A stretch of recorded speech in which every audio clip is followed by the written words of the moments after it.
Guten Abend, sehr geehrte Damen und Herren, liebe Studierende der Kunsthochschule Kassel, liebe Studierende hoffentlich auch der Universität Kassel, die zu uns unten in die Karlsaue gefunden haben, sehr geehrte Lehrende. Ich bin der Rektor seit 1. August der Kunsthochschule Kassel. Mein Name ist Christian Philipp Müller, komme aus der Schweiz, respektive habe einen Schweizer Pass, aber bin vorher aus New York gekommen. Ich möchte aber nicht über mich reden, sondern über Carolyn Christov-Bakargiev. Sie ist heute Abend zu Gast in der Kunsthochschule und wird uns über die dOCUMENTA 13 berichten. Wir hatten das Glück und die Chance, ungefähr 30, wenn ich richtig gezählt habe, vielleicht waren es eher mehr 50 Studierende und ein paar Gäste. Wir haben den Workshop mitgemacht mit der Carolyn Christov-Bakargiev und jetzt wird sie uns ein bisschen was erzählen über die kurz bevorstehende dOCUMENTA 13. Ich möchte Sie alle einladen, also nicht indirekt Sie ganz alle, aber ich möchte nur darauf hinweisen, dass wir an der Kunsthochschule ein Seminar anbieten, das ist einmal im Monat und da wird nicht nur die Carolyn sprechen und die Chus Martinez, die ich auch herzlich begrüßen möchte. Guten Abend, good evening Chus. The whole evening, excuse me, Carolyn will be in English. Sorry for those who don't really speak English that well. We will try maybe afterwards. Wir werden vielleicht versuchen, nachher das ein bisschen zu übersetzen oder zusammenzufassen. Wie gesagt, es gibt sozusagen eine Nachbearbeitung.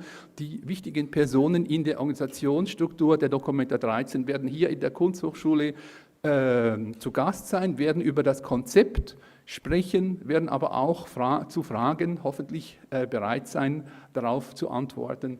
Ich möchte ganz, ganz herzlich die Carolyn Christov-Bakargiev heute in der Kunsthochschule Kassel begrüßen.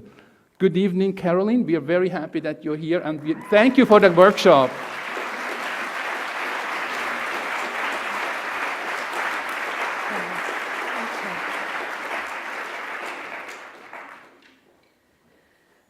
Okay.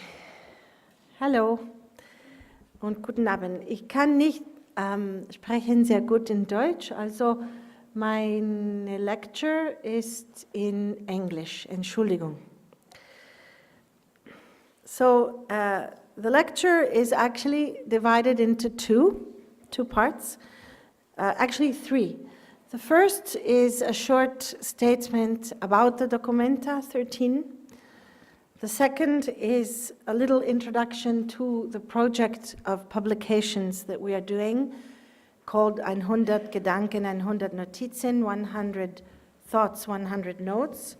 And the third part is an example of a notebook which I am currently working on, so a future publication.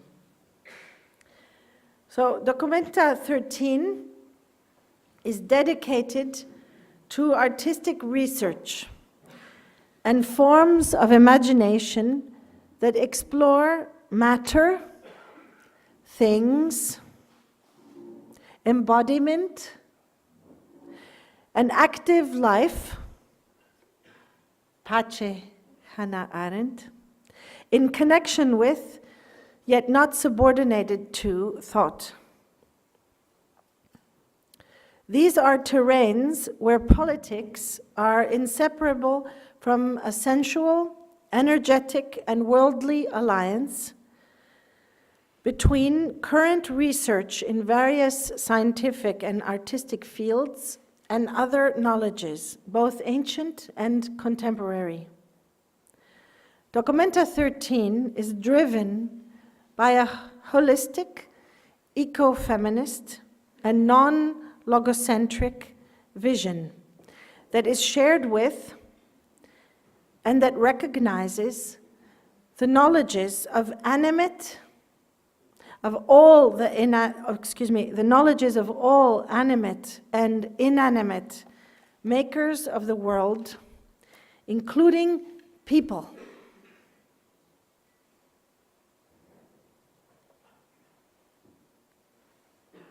So that's the general statement, which I have in German as well. So I would like to ask Christian to read it, please. I'm sorry, it will be with a horrible Swiss accent. It's okay.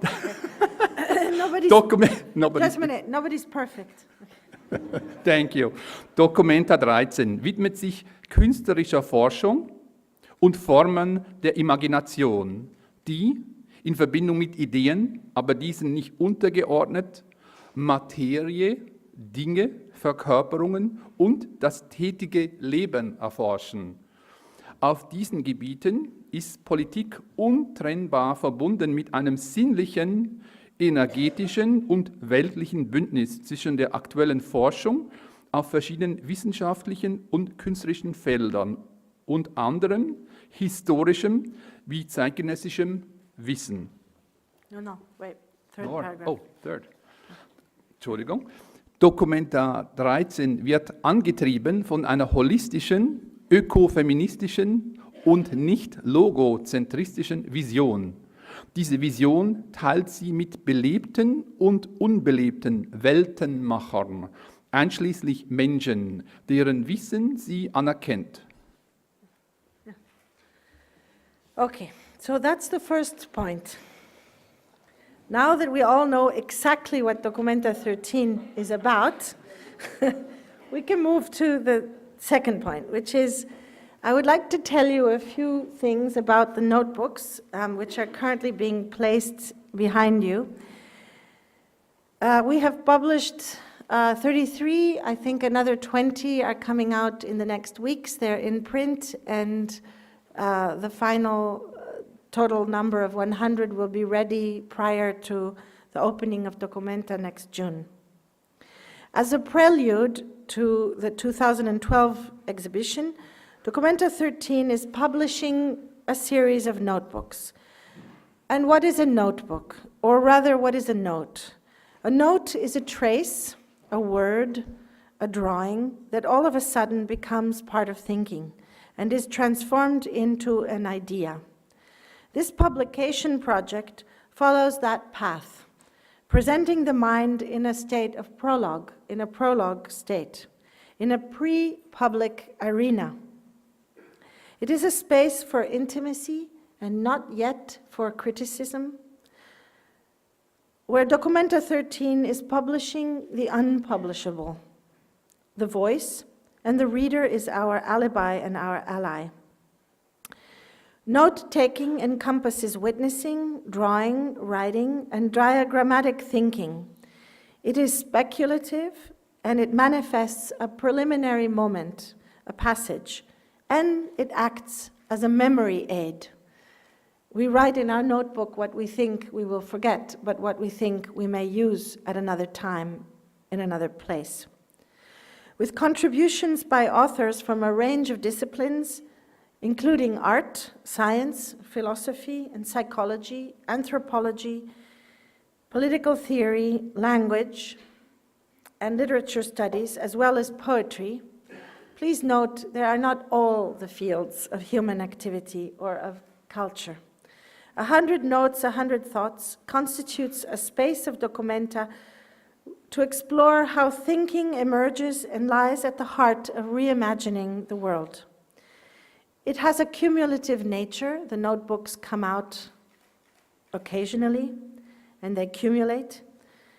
It is a continuous articulation of the emphasis of Documenta 13 on the propositional, underlying the flexible mental moves that generate space for the possible.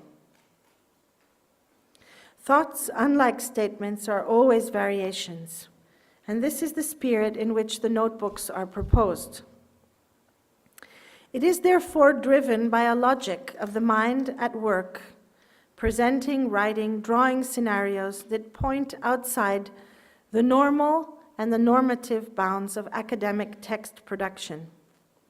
Some are facsimiles of existing notebooks, some are commissioned essays, collaborations, some with artists and writers together, and some are conversations.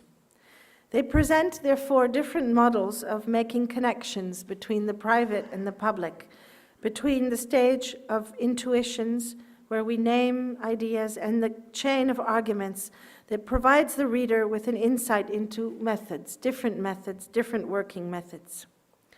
Therefore, the series is formed through interconnections, And we can see this series of publications, this pre-publication publication, as an interregnum, a temporary rupture in discursive intelligence.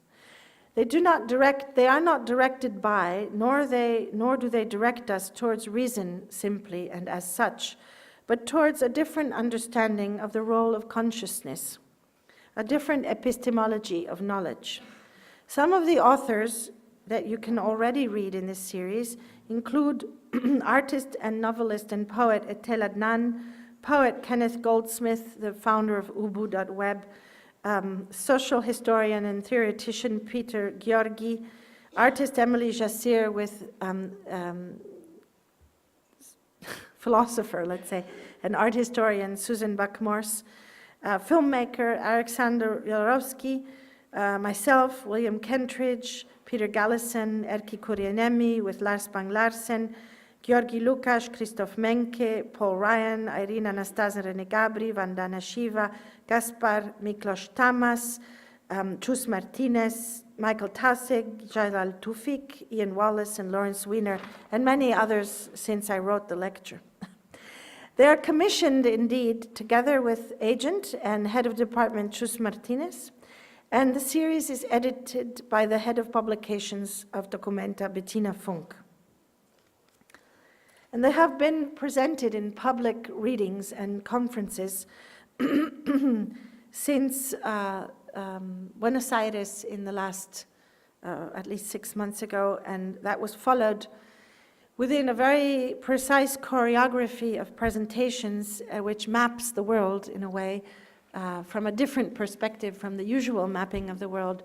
They were premiered, not in Buenos Aires, they were premiered in Cairo 3 months after Tahrir Square in a discussion, and then followed in Buenos Aires, where, as we all know, the first big financial crisis began in the early 2000s, followed by New York, then Oslo, Paris, Oslo, the Courtauld Institute in London, so therefore in the space and the place for thinking art history and new forms of thinking how one can do art history.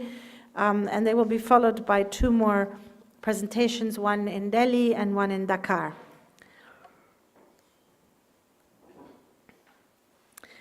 One of the characteristics of notes is that a note starts always in the middle. It's the result of daydreaming and semi-consciousness. It never starts at the beginning, like the conscious writing of history or the exercise of reasoning out an argument. A note is always a multitudinous middle. So the project as a whole is certainly a reflection on the state of art history. It shows the forming of thinking in an unassuming way, the awakening of a readiness in writing for propositions whose contour and arguments are still in a state of becoming, a thinking that is involved with matter, objects, life, and art, with culture today and why matter matters. The notes, indeed, and the notebooks are a call. They are a call to suspend analysis in favor of speculative skepticism or skeptical speculation. Indeed, this afternoon, just before giving this lecture, I was in a workshop around the thinking of skepticism and the texts of Sextus Empiricus, which transcribe in the Christian era, Roman period, the ideas and thoughts of many skeptics before Sextus Empiricus, including Pirro, who lived at the time of Alexander the Great, traveled to Bactria, which is the Afghanistan of today, with Alexander the Great, came back, and of course found impossible to follow the thinking of Aristotle, which he considered dogmatic, and introduced skepticism, which is based, of course, not on doubt, but it is based on skepsis, which means in Greek, research. These are the notebooks that have come out already, some of the authors and titles. And I think what I'll do now is talk to you a little bit about the notebook that I am working on currently.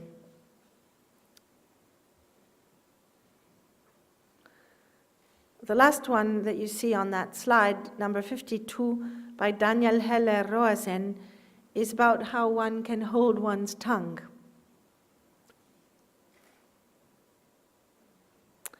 As you see there, the Lawrence Wiener's notebook, if in fact there is a context, and below the Jodorowsky notebook on tarots and healing, let's say. So one day, the notebook that I'm working on now is called On the Destruction of Art, or Conflict and Art, or Trauma and the Art of Healing. One day, when I was writing the place name Kassel on my smartphone, I made a mistake, and the word was automatically corrected by the very intelligent digital device to Kabul. Oh, this made me think of the conflicted relationship between the technologies of communication on the one hand and intentionality and language on the other. In turn, that made me think about conflicts in general, that is, not just war, and then about the destruction of art that often accompanies conflict as a form of trauma. This notebook is a collage of fragments, precariously held together by a sense that bodies of culture, just like the bodies of people and other animate and inanimate elements of the world, survive the knots and the circumstances of history, sometimes intentionally and sometimes only by chance. It speaks of art objects and taking care of them through time. It speaks of art as a casualty and a form of collateral damage, but at the same time as something that can endure, exemplifying the possibility of survival. The word conflict comes from conflictus, which is the past participle of confligere, which joins cum, which means with, and fligere, which is to strike, thus suggesting that being against and being connected with, being with, are correlated. Conflict, and by extension trauma, can be looked at from the point of view of intersubjectivity, or it can be looked at from the point of view of within family ties, which is the intermediate social nexus, or it can be looked at in society at large, as well as in our multi-species environments, the conflict between energy and life of humans, for example, an unbounded world of the animate and the inanimate. Conflict is a sharp contrast that explodes into violence, either physically or psychologically. In English, the word first appears in the 1400s, and it indicated the struggle between opposing peoples. In the 1700s, when the commercial interests of the bourgeoisie become prevalent with the rise of that new group of people, the expression conflict of interest became in use. And by the 1850s, during the Romantic subjectivist century, it had started to be used also psychologically. In fact, a conflicted person was a divided person within whom incompatible urges or impulses are hosted. In 20th century field theory, for instance, a conflicted individual is attracted by two objectives that cannot simultaneously be reached. In classical psychoanalysis, conflict is an internal struggle between basic impulses, such as hunger or the need for reproduction, and on the other hand, our social and moral prerogatives, our normed life.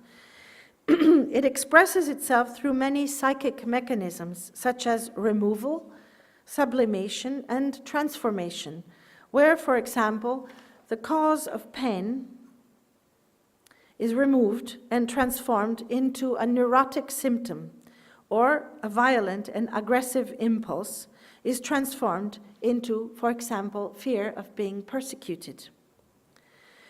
When we experience a state of emotional tension or pain, our impulse is in fact naturally to remove it psychically. In the text Beyond the Pleasure Principle from 1920, written by Freud after World War I, he noted that beyond every libidinal impulse, there was a deathly drive to release and thus eliminate tension. In the same text, however, he also reflects on another theoretical problem. He notes that the soldiers who came back from the war often relived their traumatic moments, such as the exact moment when a bomb fell near them, in their nightmares, and even when they were awake. Since this return and repetition of the traumatic event did not accord with his theory that the causes of tension and pain are removed psychically, the question of trauma remained open and unresolved for him. The relationship between art and conflict follows different paths. An art object can be a terrain of contention where conflict is expressed through its symbolic or real destruction, but it can also be a form of direct activist intervention in a conflict, a form of conflict resolution, or it can be a form of information or documentation or denunciation, a form of alternative news media, of which we have seen quite a lot in the 1990s. Art can be a witness and can express trauma and catharsis on the affective level of an empathetic understanding and elaboration of pain, like in a William Kentridge. It is often a form of collective memorialization and mourning for the losses caused by conflict, like in a Doris Salcedo, and apparently the most disengaged politically of all the above. Art can function as a distraction and a withdrawal from conflict within the legacy of a therapeutic notion of art. If people, art, and artists are under siege or occupation, for example, it may be that only this last form of withdrawn activity is possible, if for no other reason, simply legally possible. And yes, I use this oxymoron in a deliberate way, a withdrawn activity. These paths, all the paths mentioned a moment ago, intersect at an infinite number of points, and most artworks somehow mix a little bit of this and a little bit of that.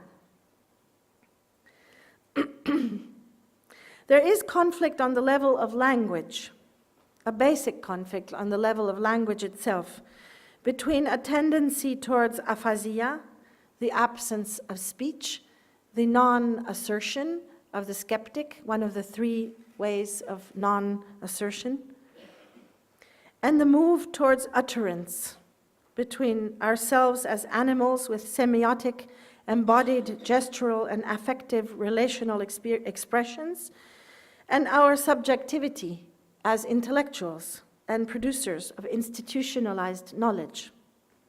There can be a conflict between those.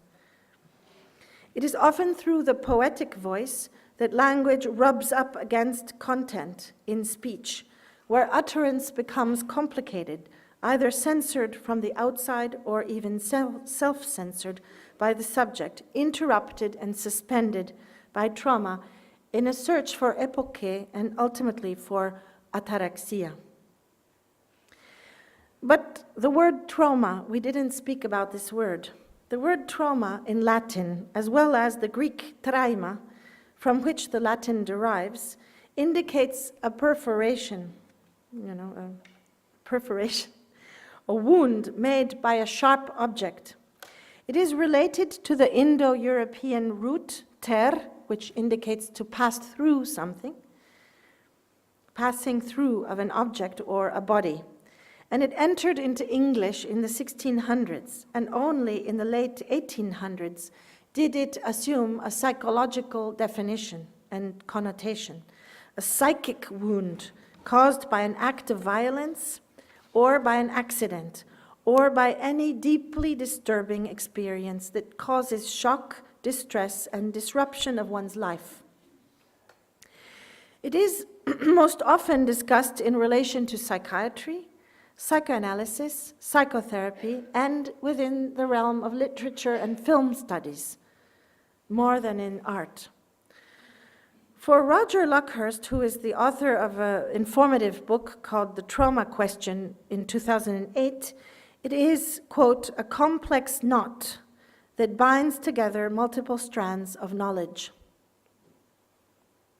Modern trauma research, which goes back to the early studies mentioned above, with Freud even, has increased exponentially since the 1970s, when the term post-traumatic stress disorder, shorthand PTSD, was first coined by Bessel van der Kolk as a severe anxiety disorder, a sense of a physical biological assault on the body that interrupts the flow of one's experience to the degree where one is overwhelmed and cannot cope with the situation and shuts down emotionally, losing the capacity to engage with one's environment. A sort of withdrawn condition. It is cured, PTSD, in a variety of ways, one of which is encouraging, mostly it's in behavioral therapies, one of which is encouraging the patient to relive the bodily movements, the same movements of the traumatic moment, and to remember the physical feelings that were experienced during the traumatic events, how one breathed, what temperature one felt, the tactile, what one smelled, and so on and so forth.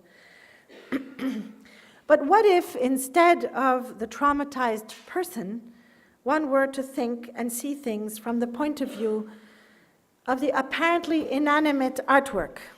Instead of exploring how we express trauma through artworks, we might explore how artworks themselves become traumatized, losing their orientation, severed, separated from the experience of their environment, or what they thought was their environment, or what they imagined was their environment, severed from the experience of their environment in an exhibition, severed from the experience of their environment in a collection, severed from the experience of their environment in a museum, severed from the experience of their environment in a public square, severed from the experience of their environment in the minds of the people who should or would or could be engaging with them.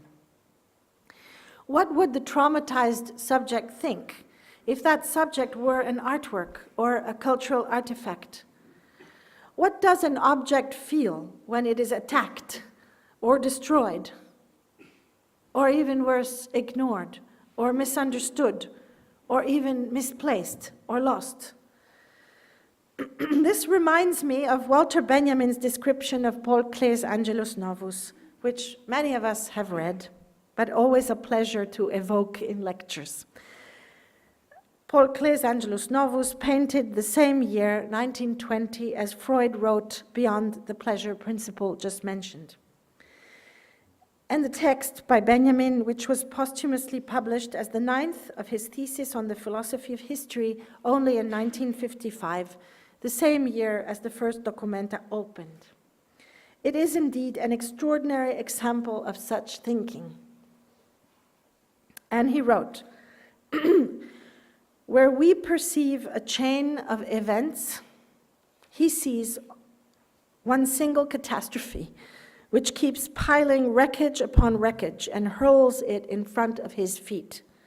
This storm irresistibly propels him into the future, to which his back is turned, while the pile of debris before him grows skyward. This storm is what we call progress. In a later essay of 1931 called The Destructive Character, Benjamin wrote how, I quote again,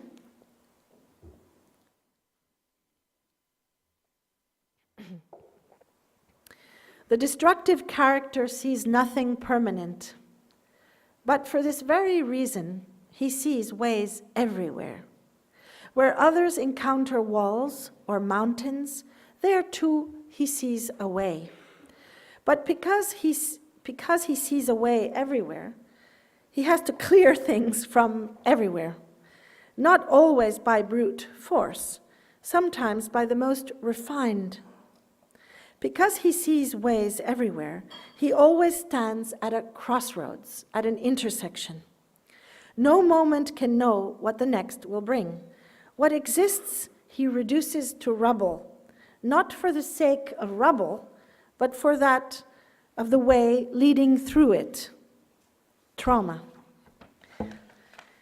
Yet destruction is difficult to recount. And in another text by Benjamin from 1936, The Storyteller, Benjamin pointed to a modern crisis in the ability to tell a story.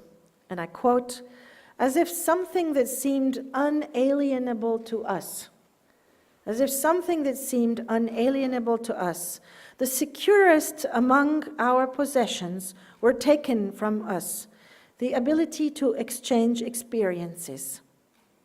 With the First World War, he writes, a process began to become apparent which has not halted since then. What was not noticeable at the end of the war was that men returned from the battlefield grown silent, not richer but poorer in communicable experience. So they could not tell stories. If Freud speaks of the neurotic repetition of trauma and PTSD speaks of an interrupted experience due to trauma, similar to Benjamin's observation just made a moment ago, then how can we apply these ideas to thinking from the point of view of the artwork? What do the rubble and what do the stones at the foot of the empty cavities in the cliff where the Bamyan Buddhas once stood, prior to their bombing and destruction in 2001, see and feel? How do they speak? And how is their speech related to ours? How does their violated materiality come to matter? And how does the example of their loss and damage help us to react to a sense of the precariousness of life, the loss and damage to a flow of persons projected onto and projected from those artworks? So, traumatized artworks appear to be on a standby. They are silent, withdrawn from visibility and discourse, like the house portrayed in Virginia Woolf's The Waves, 1931. A house abandoned by humans and waiting in a suspended time for the end of the war and the return of its inhabitants. Or like Walid Raad's miniature shrunk retrospective of his own previous works in a model-sized tabletop exhibition space that he has been presenting in performative guided tours since 2008, and entitled Part 1, Chapter 1, Section 139, The Atlas Group, 1989-2004. Withdrawn and surpassing disaster, as his colleague and friend Jalal Tawfiq has described in related texts. Such works are speechless, numb witnesses of conflict, traumatized subjects unable to tell their stories. Aside from the Oedipus complex, Freud did not develop many theories around the relationship between conflict existing within the psyche of a single person and external conflict as a symptom or product of our interconnected relations. It was instead a woman, Melanie Klein, in her book Envy and Gratitude, and later, some years later, also Jacques Lacan, who looked at conflict in the dyadic mother-child relationship as constituent of subjectivity since birth. While at first our mother's body is felt to be the extension of our own, the moment we become aware of the separation between us, we feel loss, depression, and mourning. Melanie Klein wrote, "In turn, this can cause envy, which is nothing else but an aggressive position towards the power that the other body has over our own, the power to give or withdraw their bodies from us, to give or withdraw the milk. Or, alternatively, there can be a sense of gratitude towards the other as a provider. When envy prevails, it is because we do not accept the existence of another person who is deemed a limitation on our own freedom. When gratitude prevails, a relation of creativity, dialogue, and integration is constructed through our recognition that we do not define our identity alone. For there to be a conflict, both the child and the mother must exist in a state of aggression. The mother is afraid of the aggressive nature of her envious child. If she is not afraid, if she withdraws from the conflict, hosme, to act as if it is not, as in the letter of St. Paul to the Romans, etc., etc., the conflict is diffused. In conflict, there is always a web of contradictory elements without a simple solution. And art, interestingly enough, art is a striated space. And it allows one to hover and remain in the realm of ambiguity and contradictions, in the space of opacity. Therefore, it is a space where one can exercise the capacity to understand complex and apparently unresolvable conflicts. Art is an exercise in ambivalence, as opposed to violence, and also has the potential of inventing ways of life that can be less costly, more ingenious, and less demanding in terms of labor, energy, and time, and also less self-destructive. Of course, art can suspend, but art can also increase conflict. We know this. That was the theory of the early 20th century avant-garde. If the context of the conflict is ignored, however, if one acts as if there were no conflict, hosme, if the artistic act withdraws from conflict, like the mother subtracting herself from the envy-aggression game, and engages with the traumatized art object from the point of view of gratitude, I am grateful to you as a traumatized art object, one can enter into a form of worldly alliance with inanimate makers of the world. That is where the sphere of art, which is poised on the edge of the private and history, not the private and public, no. Art is poised on the edge of the private and of history, can become a location in which one can experiment with experience on the edge of the anthropocentric, for example, where the rubble lies, and can build an imaginative society where the human is not the center of one's cosmology, but only one element within an accord of all those other makers, including traumatized people and objects. But perhaps at this point, it is better that I show you a few more pictures from my notebook, which I have gathered for you. Now, this is a picture you all know. Sometime before 1932, or maybe you think you know, because you know something similar. Sometime before 1932, Man Ray made this ink-on-paper drawing of an objet à détruire, object to be destroyed. It was published in André Breton's Parisian magazine this quarter, the same year, 1932, and it was accompanied by the following text written by Man Ray, which I'll help you read, it's there, but cut out the eye from a photograph of one who has been loved but is seen no more. Attach the eye to the pendulum of a metronome and regulate the weight to suit the tempo desired. Keep going to the limit of endurance. With a hammer well aimed, try to destroy the whole at a single blow. This drawing was exhibited in Alfred Barr's 1936 exhibition called Fantastic Art, Dada and Surrealism at the Museum of Modern Art in New York. But presumably in 1923, Man Ray had made the first object version of this artwork by attaching indeed the photograph of an eye to a metronome. He kept this in his studio while he painted, suggesting that the metronome was a witness to the art-making process, and perhaps that what was being destroyed was time itself. Arturo Schwarz remembers Man Ray telling him how he turned the metronome into the object of destruction. Man Ray says, "I had a metronome in my place which I set going when I painted, like the pianist sets it going when he starts playing. Its ticking noise regulated the frequency and number of my brush strokes. The faster it went, the faster I painted. And if the metronome stopped, then I knew I had painted too long.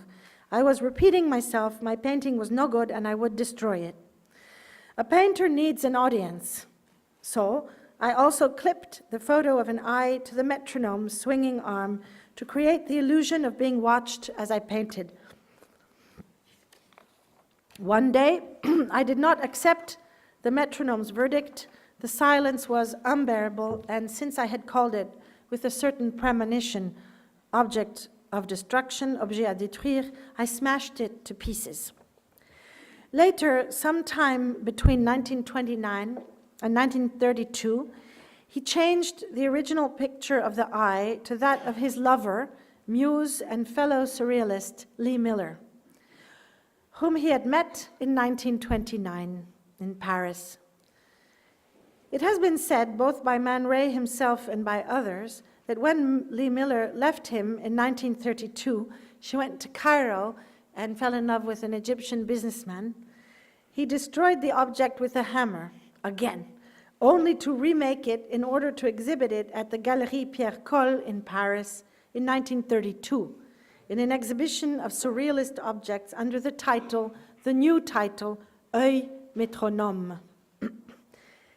And Lee Miller stated in an interview of 1975,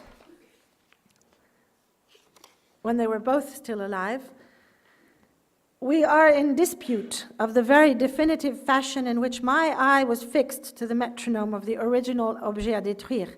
I believe it was named objet à détruire as a means of transforming it, like one of those wax dolls one forces needles through, trauma. Because one moves the eye to make it tic-tac like an alarm, and one must buy a hammer in order to crush it." Later on, Man Ray would continue to carry little cut-out Lee Miller eyes in his jacket pocket, and he would occasionally buy a metronome and attach an eye to it when he wanted to give someone a present.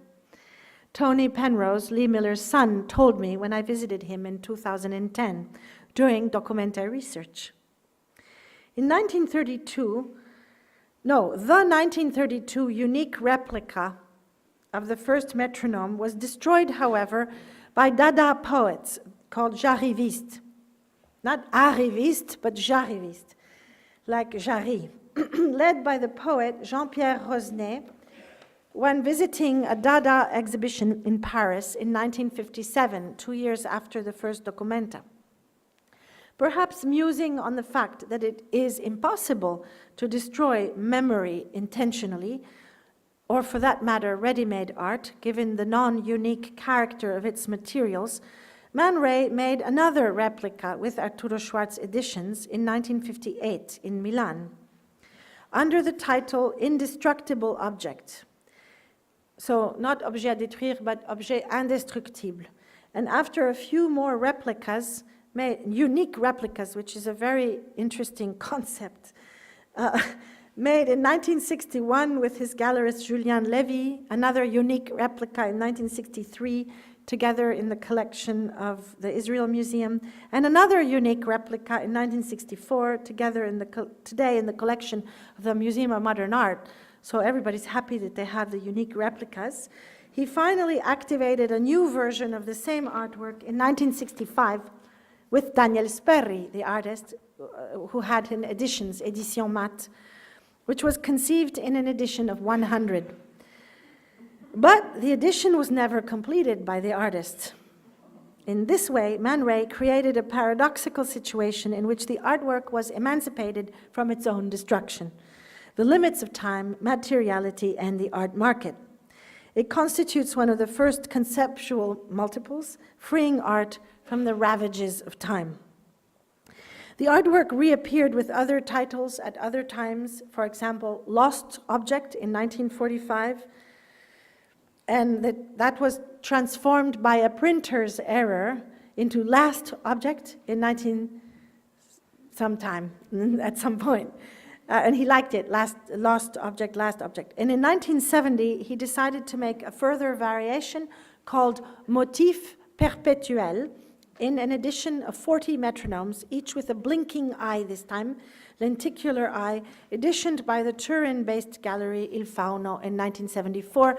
Of course, we are well into the years of op art and kinetic art, and so he had to make it blink. This, on the other hand, is a photograph that Lee Miller shot with her camera it's an image of dead bodies beside a train during her visit to Dachau concentration camp on the morning of April 30th, 1945.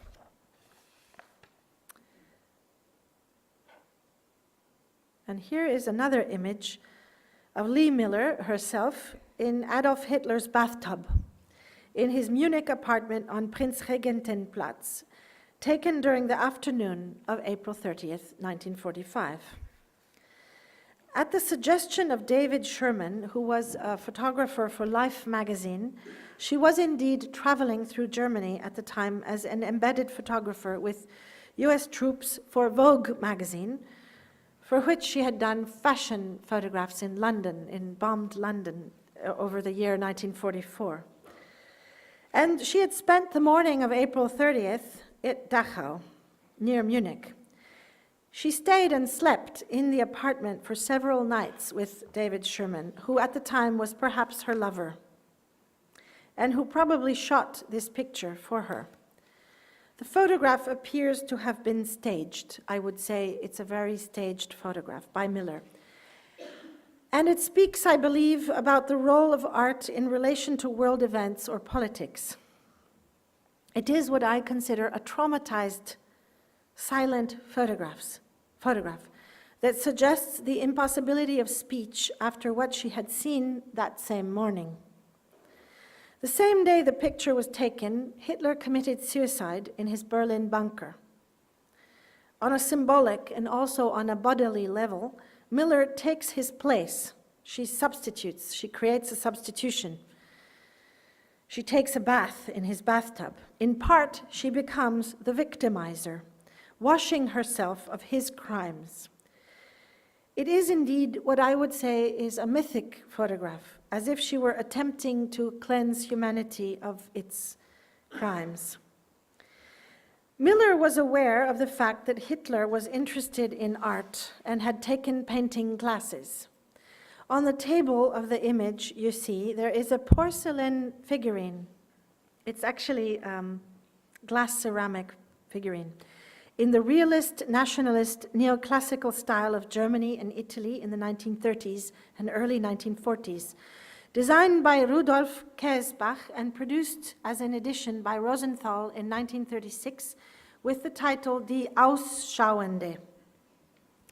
Inspired by the Venus of Milo, of course, as well as by Renoir's La Baigneuse of 1870, as well as by many, many other iconic, it's an iconic pose. The figure's arm is raised. Miller also raises her arm slightly, holding a washcloth. She may also have been thinking of man-raised photograph of Merritt Oppenheim, which of course she knew well, in a similar pose with black ink or paint staining her uplifted arm and holding a wheel, a subject trapped in the machine of modernity.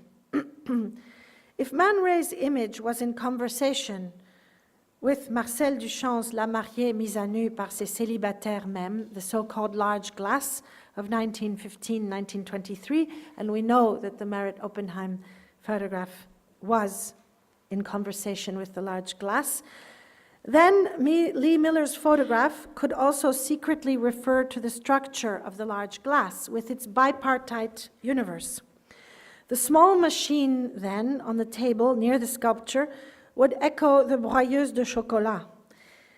Hitler is himself portrayed, as you see in a photograph, in the upper portion of this image, in what looks to me like a staged, a press image, an image made in a studio, as if the balanced world of Duchamp has been turned upside down, and his célibataire had, for some weird reason, made it to the upper portion of the large glass. Could this, therefore, be a proto-feminist accusation against the patriarchal military world that lay behind the image? The object or device, the little machine with wheels on the table beside the little sculpture, is probably a small device for calling servants. However, its shape alludes to that of a typical camera, a photographic camera of the time, and therefore it alludes to the device that permits the obscenity of photography's detached power over life, a feeling akin to survivor syndrome that Lee Miller may indeed have felt in Dachau or in the afternoon after Dachau with her camera. An obscenity that Susan Sontag speaks about, of course, in her 1970 book on photography. Her dirty boots lie at the foot of the tub, and they have dirtied with the mud of the camp, the bath rug. And on a nearby chair, her small watch is placed on top of the clothes that she presumably wore to the camp. Time is stopped, the watch, the metronome. It is a photo of the camps, but it is an indirect photo of the camps, without the literality of body horror. Gustav Metzger is an artist who lives in London. He left Germany as a child in 1939 as part of the refugee children movement, which brought Jewish children out of Germany that year. It was the last big movement of children. He never saw his parents again, and he still lives in London without a passport. The image that you see shows what is left of one of the highly colored pastel on paper drawings that actually represent a couple embracing, perhaps making love, that Metzger probably made between 1953 and 1957 when he took a studio in King's Lynn in East Anglia. I know that it looks like a couple making love because this is particularly destroyed, but it's part of a series of works in which it's quite evident what he's representing. After drafting his autodestructive art manifesto in 1959, the year of the second dOCUMENTA, he collected all his early drawings that he had made since 1945 into a suitcase, and he stored them away in 1965 above a garage at the home of a relative in North London, where they were kept until 2010. Most are in a relatively good state of conservation. However, this one in particular was destroyed by humidity and by folding, suggesting a loop in time. It also presents a paradox, given the care that the artist had put into conserving it, and given his later work based on the repetition of the trauma of destruction as an indirect act of outrage towards a 20th century society that appeared yet again at that time during the Cold War and the nuclear arms race to be moving towards self-destruction and catastrophe once again. We opened the drawings together, and I took this photograph with my smartphone by permission of the artist. These 3 pages, this is the first, this is the second, this is the third. These 3 pages, 2 of them hand-numbered as pages 18 and 19, and the final one unnumbered, were discovered by Chus Martinez in May 2011 during a second trip to look at the drawings. I had asked her to look through the Gustav Metzger papers at the Tate Archives in London while I was looking at the drawings again at Jayhawk Storage. Never transcribed, published, or reprinted as facsimiles before, they are the artist's notes dated October 19th, 1959, on self-destructive art, an expression that predates the term autodestructive art, eventually chosen as the title of the manifesto to which they led. The manifesto was released as a leaflet dated November 4th, 1959. We're almost at the end, hopefully. I'll have to read faster. And first distributed on the occasion of Metzger's Cardboards exhibition at Café at Monmouth Street. A comparative analysis of these October notes, this one, and the manifesto which most art students have read, illuminates his decision to use the term auto instead of the term self. In Greek, autos means him, her, its, same. As a prefix, it is used to indicate an event that is caused by one's own agency, like suicide. As in the term automatic, that which moves by its own impulse, and autodestructive, that which destroys itself. And it has assumed a mechanical connotation in modernity. Self, on the other hand, is interesting because it is very similar. It derives from the Germanic pronoun selbas, which practically is a synonym of the Greek autos. But in modern English, self developed to include the connotation of a subject having a form of reflective self-consciousness.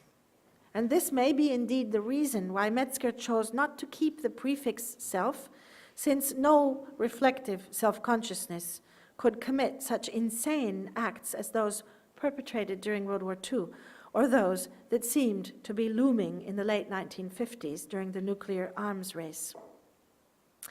Another interesting point to note is that while the Greek autos is also related to the notion of same, that is, identical to something just mentioned, the Proto-Germanic selbas comprises the Indo-European root sve, which means quite the opposite.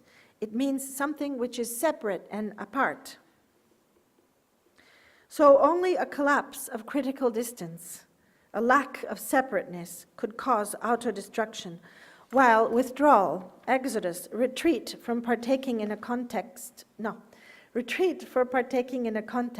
an art strike, as Metzger put it in 1974, calling for artists to stop making works for 3 years, from 1977 to 1980, could have a generative human and radical political potential for the self. Now, there are many, many pages here that I'm not going to read, comparing the first manifesto and the second manifesto, but I will leave it at that one comparison to show you a few more pictures and then let you go off to your dinners, and myself as well.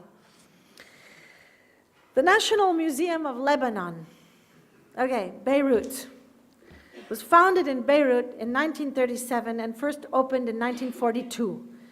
During the Lebanese Civil War of 1975 to 1990, it was severely damaged due to its location.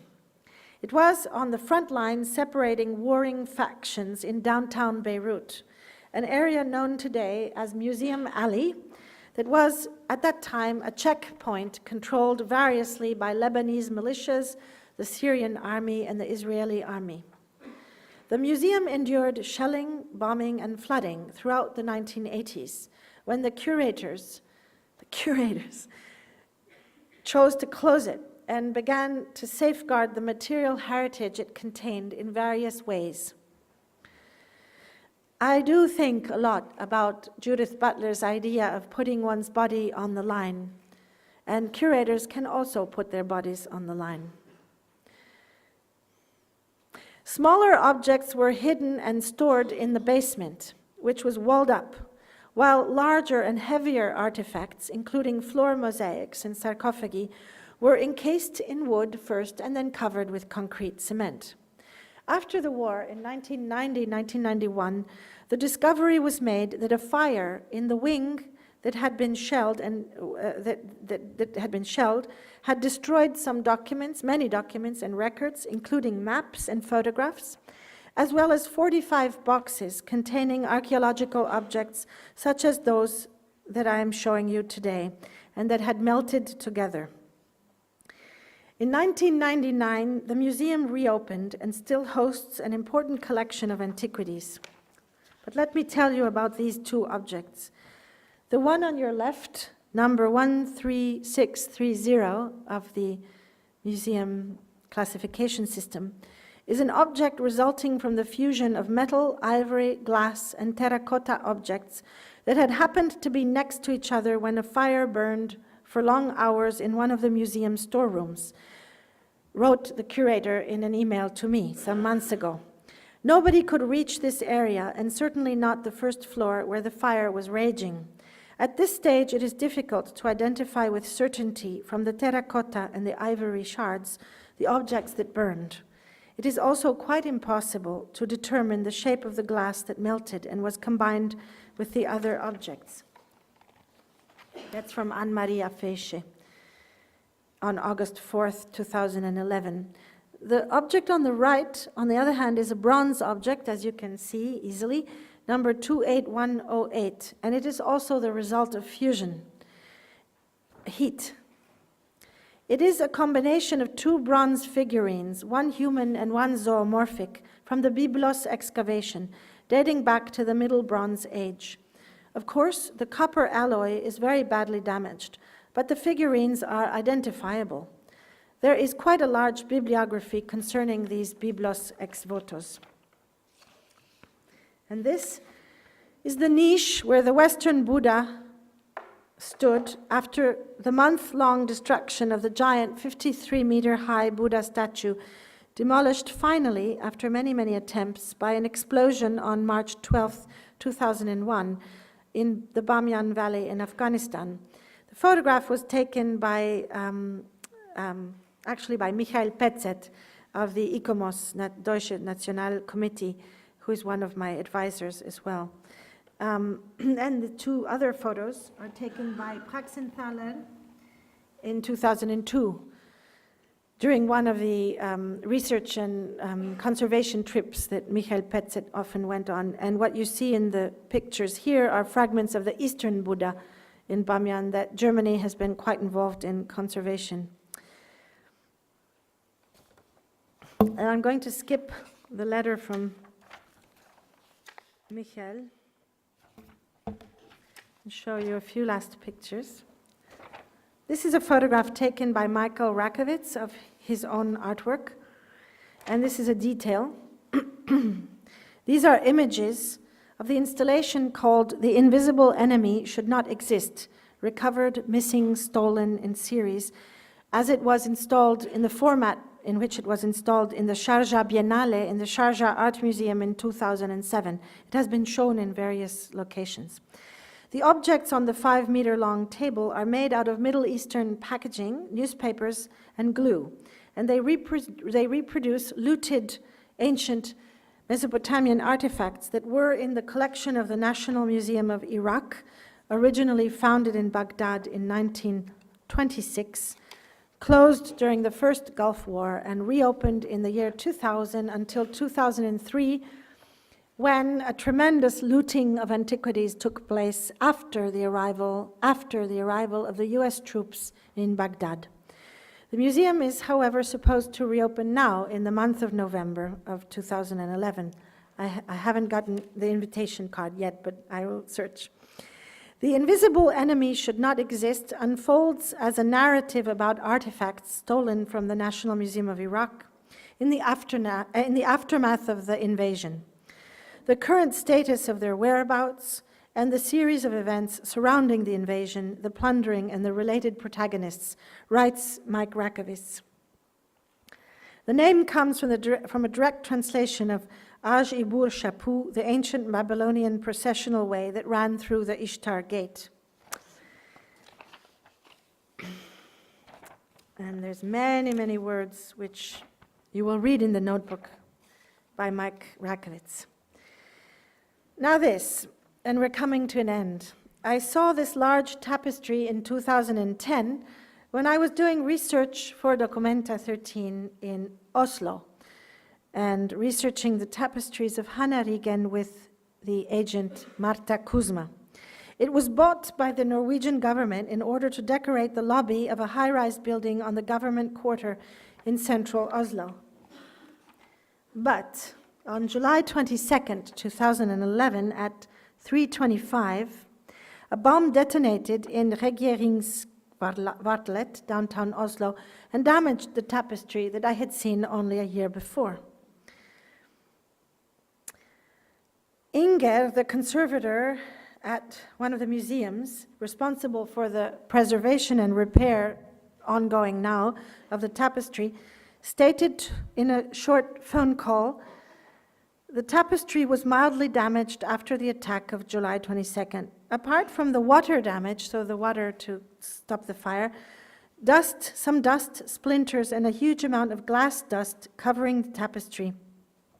The main damage is a tear in the bottom left-hand corner of the tapestry. The water has now been absorbed, and all particles are manually being removed by tweezers. The most urgent repairs are executed, and we are now starting the process of returning the tapestry to its original state, she said. I wonder what that original means, that original state, and what the tapestry felt at the time that the bomb exploded. So this notebook is running out of pages and is coming to an end.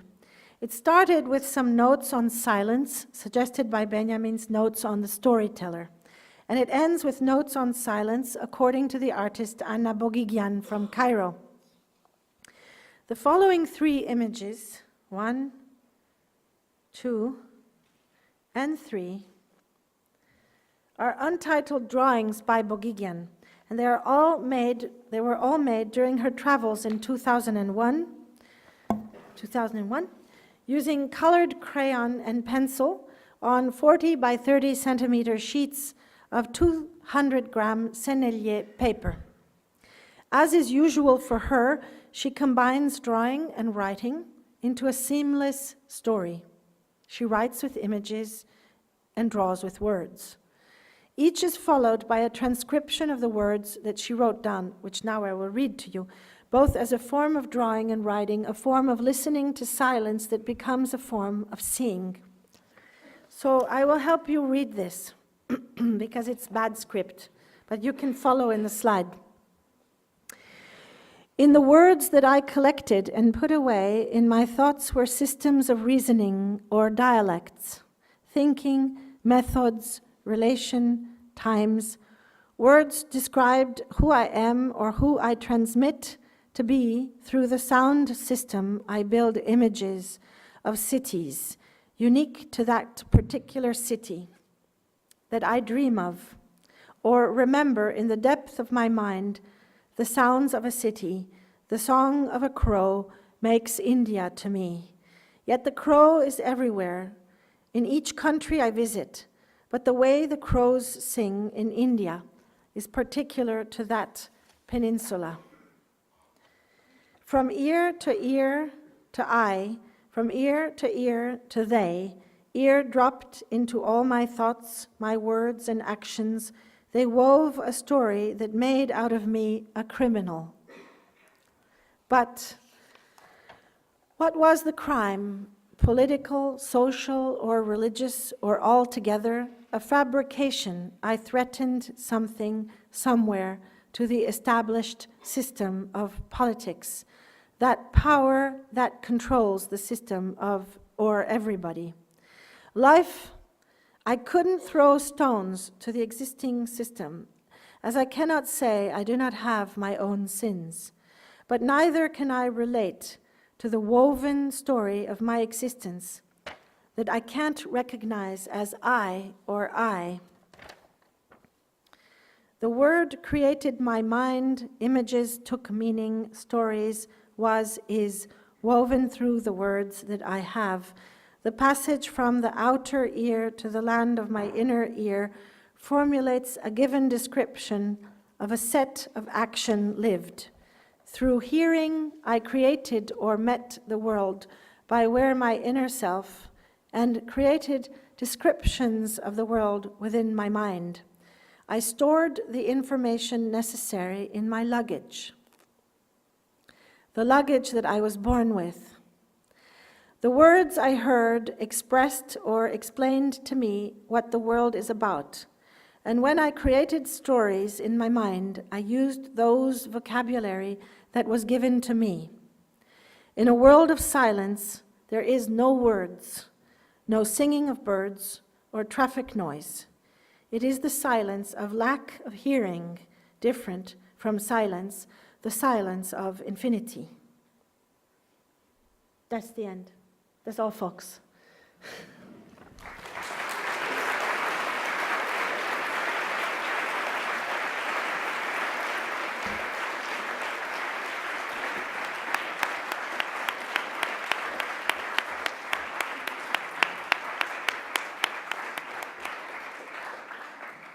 We thank you very much for your lecture. And if you allow, I might ask you a first question before we open the questions to the audience. Is that okay? Five questions? Okay, so my first question. We did hear a lot about destruction tonight. And at the workshop that you were giving us before to the art school, you talked about that it makes sense to hold a Documenta in Kassel, but not in Milwaukee. Yes. That's what you said. I hope no one's from Milwaukee here. We are here at the finale of your Art Academy tour through Germany. And of course, I myself, or maybe more people of the audience, would be interested to hear maybe some words about this tour before you can, maybe it's a two-part question, can tell us after hearing so much about destruction. Yes, of course. I try to squeeze out of you as much as I can. So, after hearing so much about destruction, you still have that job of creating Documenta 13, and I know all these people here are extremely curious. Can you tell us, so I bring it down to one question, can you tell us maybe one sentence or two about your experiences during your German Academy tour and coming to Kassel last? Yeah. Before you answered questions to the audience. Yeah. Thank you. Thank you. Should I say to translate? Yes, that would be great. Yeah, thank you. Well, thank you. First of all, I'd like to thank the Academy for hosting me, and also the students that sat through both the workshop and also a lecture. So it's many, many hours. Some of you have been with me now. And thank all of you for sitting through something which is not in the language you usually speak, so it's not so easy. The Academy tour was interesting, very, very diverse. The different academies seem very different to me. And so the questions were very different, and the buildings were very different, and the experience was different. Very good, very positive. I mean, I enjoy speaking to art students. I enjoy speaking to young people because I learn from them, that's important to learn from young people.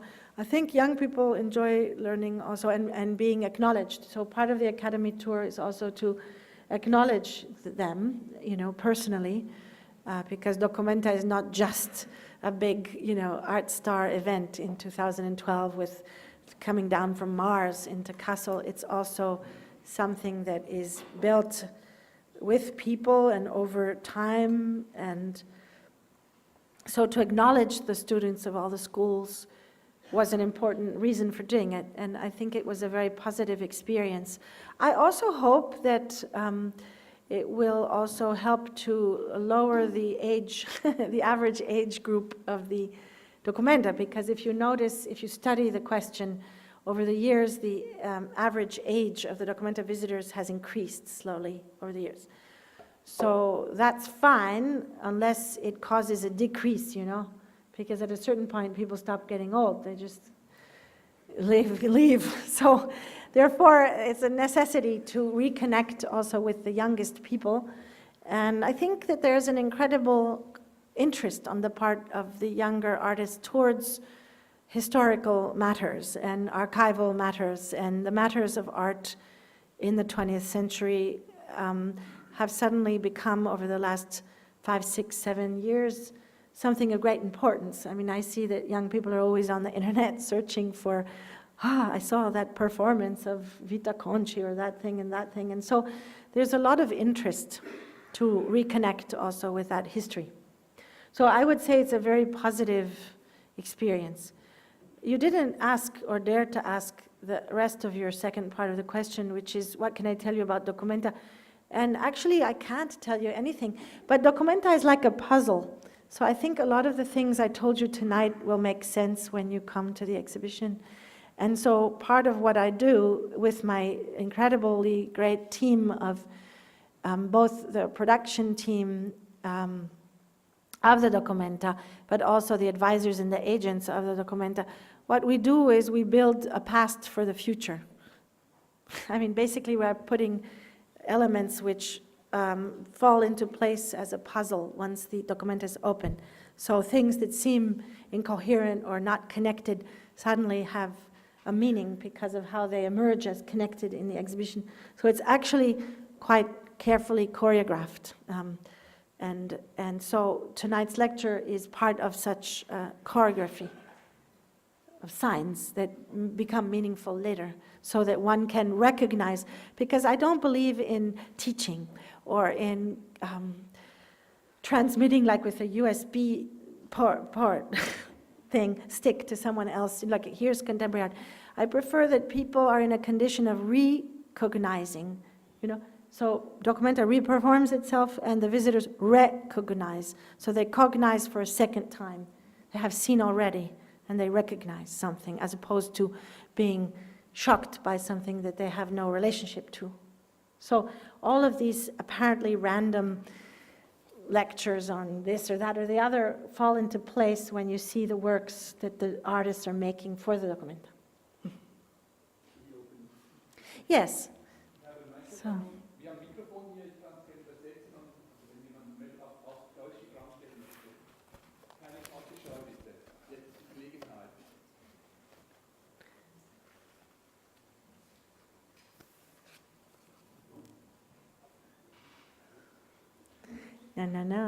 No, my dear. Eine der Aussagen war ja eben von der Carolyn, dass es eben Sinn macht, in Kassel die dOCUMENTA zu haben. Jetzt kommt die Dame, die auch im Workshop war. Aha, ja, hallo. Würde ich gerne wissen, was die Baumpflanzaktion mit der dOCUMENTA zu tun hat, mit dem Apfelbaum. Die Baumpflanzaktion des Apfelbaums, was das für eine Beziehung zur dOCUMENTA hat. The apple tree? Yes. Could you What would be the symbolic meaning of the planting of the apple trees, I would say, because there were two of Jimmy Durham. Well, there are many reasons, and many things that are occurring with trees and with the so-called natural world. So as you can hear from this lecture, I'm not interested in an anthropocentric view on culture. I think that we should somehow shift away from the human more towards a possible system of knowledge which is, it's not original. Many civilizations throughout history have been less anthropocentric, but to move towards a more holistic vision of knowledge and our relations and the balance of relations between species, whether they're animate or inanimate. So my interest in stones was the focus here, and my interest in trees as another maker, other makers of the world, are my interest in those tree planting sessions. If you take the Pennone tree, which preceded the planting of the Jimmy Durham, it's not a Jimmy Durham tree. Jimmy Durham and I, the artist Jimmy Durham and I, planted two trees. One was a Corbinian apple tree, and one was a black Cherokee Arkansas tree. But that comes after an earlier tree, which is the Pennone bronze tree with the stone, which is in the Auer Park since a year before. So there are a lot of trees, and as you in Kassel know, there have been a lot of other trees. I would say approximately 7,000. So we might be able to make a connection of trees and stones and artistic acts and acting and the entangled relationships between the various species of the world. So it is connected with all of that, of course, but in a sequence, in a phrase that has to do with planting. Now, if you want to know specifics about the Corbinian apple tree and the Black Cherokee Arkansas apple tree, well, that's a long, long story, and it's another lecture. I have that lecture. Tonight, I almost gave that lecture. I asked someone, which lecture should I give? The tree lecture or the art and destruction lecture and the stones lecture? And someone said, give the one about stones. Okay. So the lecture about the trees I'll give on another occasion, but it's a very interesting one, the apple tree story. And Corbinian Agner, who invented, he bred the how do you say bred, the tree? Yeah, like a farmer breeds a species of tree. He bred that tree actually in Dachau because he was a priest who was arrested for his anti-Nazi thinking in these various times in the late 30s, and finally he was sent to Dachau. He later became the head gardener of Munich and Bavaria after the war because he survived. And it was a section of the camp where they were doing research in pharmaceuticals, and they were researching the possibility of planting seeds of medicinal plants that would make Germany autonomous from needing to depend on other countries for medicine. But the prisoners were the people working in the so-called plantation, and one of them was Corbinian Agner. And for whatever reason, which is a mystery, he bred one species of apple tree every year in the 4 years he was there, KZ1, KZ2, KZ3, and KZ4. Now the 1, 2, and 4, I don't know, they're not used anymore, they've finished. But KZ3 was renominated Corbinian apple tree on his, when he died or something like that. So basically it's an apple that you can buy and you can eat. It's a normal apple that you can get in shops, but it happens to have this very particular history behind it. And so one of the trees I planted was a Corbinian apple tree as a kind of homage to Corbinian. And Corbinian, of course, is related to questions of injustice and imprisonment. And so is Jimmy Durham, as you know, because of his history, his personal history, as a great intellectual, great artist, and also coming from a people that was almost exterminated and in the Americas after colonization. So therefore, we were talking about this question of the apple tree, and he decided that he talked to me about this other apple tree, which is the Black Cherokee apple tree, Arkansas apple tree, which has a red kind of pulp. It looks like a plum inside. And that was very hard to find and to plant. But thankfully, with the incredible help of Herr Bosdorf, who's the head gardener in the Auer Park, and his wonderful team of 100 busy gardeners, we are doing so much together. And one of the things we are doing together is planting this tree, and it's being taken care of. I hope that it can be fine through this long winter and flourish next year as well. Second question.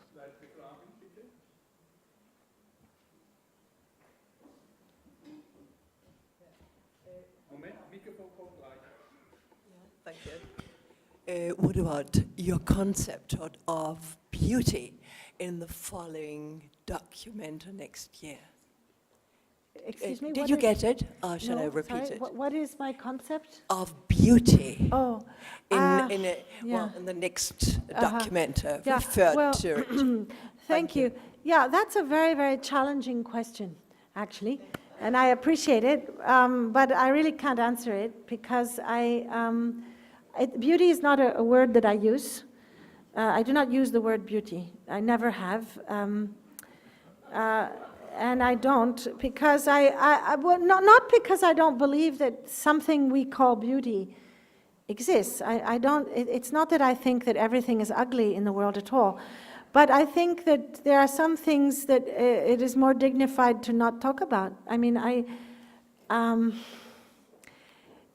beauty is kind of a feeling something is not beautiful. Beauty is an effect. It is a sensation or an impression on somebody who is experiencing the sense of beauty. So it has nothing to do with an object or an artwork being beautiful or not. It has to do only with an impression. And in terms of that impression, it is something I don't talk about. I just don't. I prefer other words which are very close to beauty. For example, love. Love. Love. Love. Amor. Amor che muove le stelle e tutte le altre cose. Which is the last verse of the third canto of Dante's Divine Comedy. Love that moves the stars and all the other elements of the world. So love is a much more interesting, for me, concept. And therefore, I could use the adjective lovely. Something is lovely, which means that it's lovable, and it is in love. So love is a very interesting concept philosophically, I think. It relates to art, because of course we know, l'amor cortese was a very, very choreographed and very, very structured form of poetry in the Middle Ages, with very specific rules, and which came not from Europe. I mean, it came from Europe, but interestingly enough, most people don't know that love poetry of the 11th and, well, of the 12th century mostly, and 13th century, was actually coming from the knowledge of Sufi poetry and poetry, love poetry from the Arab world, which was learned by the Europeans when they were there for the Crusades. So during the Crusades, there was contacts, and that brought back the so-called Languedoc, the emergence of love poetry in those centuries, both in the south of France and then in Italy with Petrarca and so on, which is another very beautiful example of globalization, you might call, in the past. So love is an interesting concept in terms of politics also. It has been used in radical politics, not just in the 1960s, but in, Rosa Luxemburg and, Hannah Arendt has a text about love. So love is something that's interestingly connected both with discussions around politics, society, language, literature, film, and also art. And I find it a word that it gives me more to work with than beauty. Beauty, I think, somehow, yeah, it's ungraspable for me. I just don't grasp it. What a pity. No, but I mean, I appreciate very good wine, and I appreciate so-called beautiful artworks. I mean, I use the word I usually use the word fantastic, not choose. I don't use the word beautiful. Yeah, I say something is fantastic. So fantastic is like fantasia. Fantasia is imagination, the possibility, and also related with the story of ghosts and the ghostly. So the phantasmagoric, the ghost, the ghostly, the unheimlich, and fantasy, I would say something is fantastic. If an artwork is fantastic, for me, it means it's good. Okay. Okay. Well, to me, my first reaction was, isn't love a synonym for beauty? Or perhaps the other way around. But of course, if you then think of it, yeah, well, in the Greek world, that was used as a sort of a synonym. No, it was in the ancient Greek, but it meant something different. Yeah. It didn't mean what we mean by beauty. So, but beauty then resembles to me to be contaminated? Sort of poisoned word in a way. By what? Well, by well, it's not. I mean, I have to say etymologically, because I always go into this etymology business. It drives everybody crazy in my office. Now, let's say the truth. Loved and beautiful is synonym, if we go etymologically, because beato is someone that is, it's like beatified, so it means that it has been seen by God. And so something which is beauty, has beauty, is something which is beato. How do you say that? Like when you beatify a saint, the beati are those that are looked at by God. So you could say that it's loved, that the same thing, synonym. Beautiful and loved is synonym. So I think we can put them aside. I think so. I agree with you. Basically, I'm saying I agree with you. They are synonyms. Is that what you would like to say? Yeah, well, but of course, beauty is more very often used very authoritarian, in a very authoritarian way, like aesthetics. This is beauty, this is not beauty. Oh, I see. If you have Yes, something like this, yes. Yes, I would agree. Yes, I would agree. The history of the use of the word, the history of the use of the word is very complicated, and I don't agree with many art historians and critics who have written books, for example, on beauty, and so regarding beauty, exhibitions like regarding beauty and so on. I don't find them useful or good. And it is a term that's used in very conservative ways, if that's what you're saying. Yeah, very conservative ways. In the West, because everything is very relative. It's not used in such way. For example, if you are in other parts of the world, the equivalent of beauty is not used as a reactionary conservative term at all.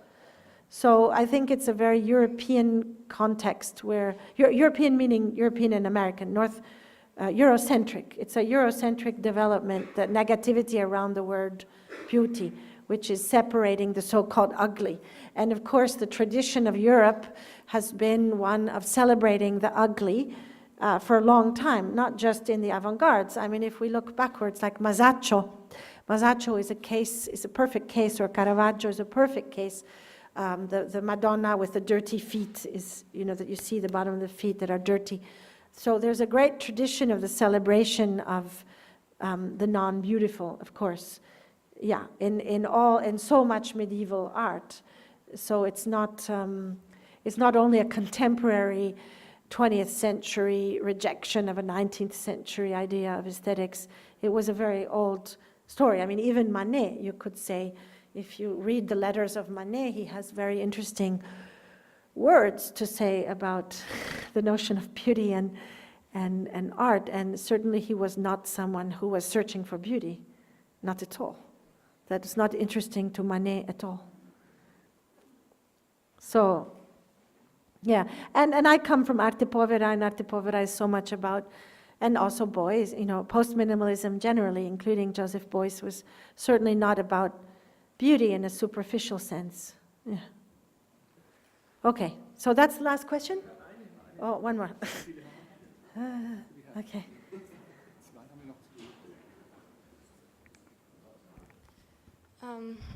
Yeah, I don't really know if it is a question or if I'm just wanting to give comment and let you partake in my thinkings, because they were really happening a lot while you were talking. That's good. Yeah, and I had a crazy experience with the picture of the two sculptures melting Lebanon. together.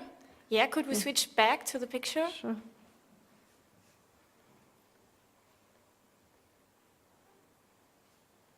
Yeah, because I found that, for me it gave a great entry on what I think what you wanted to do with us or trying to tell us, and because there are two actors, I was wondering about the hand that had formed this, because on the right side I can see the hands of a person who had some intention with the material.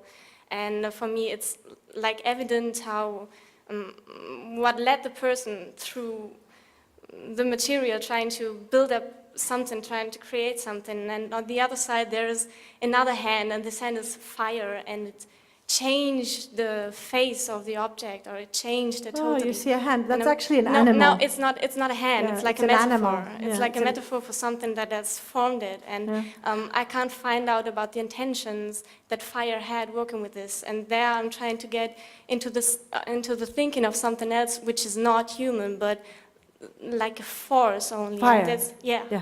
And that's, that's where really it's interesting. opening up something. They don't look like this when they're not burned, they're not so abstract. So if you Google Biblos figurines, you'll find many that are what these looked like before. So it's very different. It's not so abstract. But thank you for that comment. I'm glad you had an emotion. Yeah, it was cool. Is that it? Or? Hätten wir noch, also was mich schon noch interessiert, eine Frage zum Thema Kassel und Documenta. Wieso in Kassel die Documenta Sinn macht. Ich meine, ihr seid doch alle aus Kassel. Was haben Sie gesagt? No, I'm trying to get a question out of them. But Well, the there's a relationship of person there Kassel wanted and to ask a Documenta, question, okay. but they don't have to ask that question. Okay, nein, whatever question, was immer Sie für eine Frage haben. Mikrofon kommt gleich, dann ist Feierabend. Feierabend? Yeah, That's the last funny, question. Feierabend.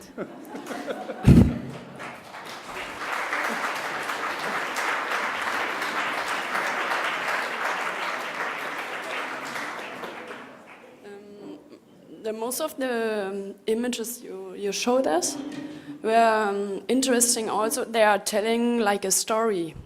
They are interesting because they're also telling a story, and I wanted to know which place you would give story and narration.